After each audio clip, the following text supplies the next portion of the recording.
ప్రజాస్వామ్యం అంటే ప్రజల భాగస్వామ్యం. ఇందులో వన్ సైడెడ్ ఉండదు.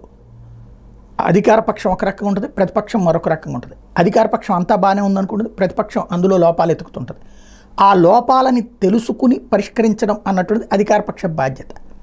ఇది ప్రజాస్వామ్య స్ఫూర్తి. అది గత 10 ఏళ్లలో చచ్చిపోయినటువంటి ప్రజాస్వామ్య స్ఫూర్తిని మళ్ళీ తిరిగి పునర్వైభవం తెచ్చే ప్రయత్నం చేస్తున్నారు నారా లోకేష్. అభినందించాల్సినటువంటి అంశం. ఏదైతే జగన్ పర్యటనల సందర్భంగా పరదాలు కట్టి, అంటే ప్రతి చోట కూడా గుడ్డలు అడ్డుకట్టేటటువంటి కాన్సెప్ట్ని వ్యతిరేకించారు ఆయన.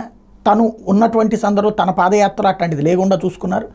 తర్వాత తను మంత్రి అయిన తర్వాత తిరుపతి వెళ్ళినటువంటి సందర్భంలో పరదాలు పెడితే అప్పుడు కూడా చంద్రబాబు గారి తీరుకి దాన్ని తీపించేదాకా వదిలిపెట్టలేదు ఆయన.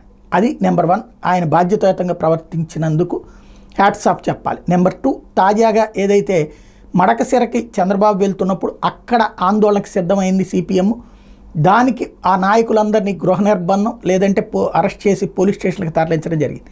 దాన్ని కూడా తప్పుపట్టినటువంటి లోకేష్ క్షమాపణ బహిరంగంగా చెప్పడం అన్నటువంటిది చాలా పెద్ద హృదయంతో చేసినటువంటిది, అభినందించాలి.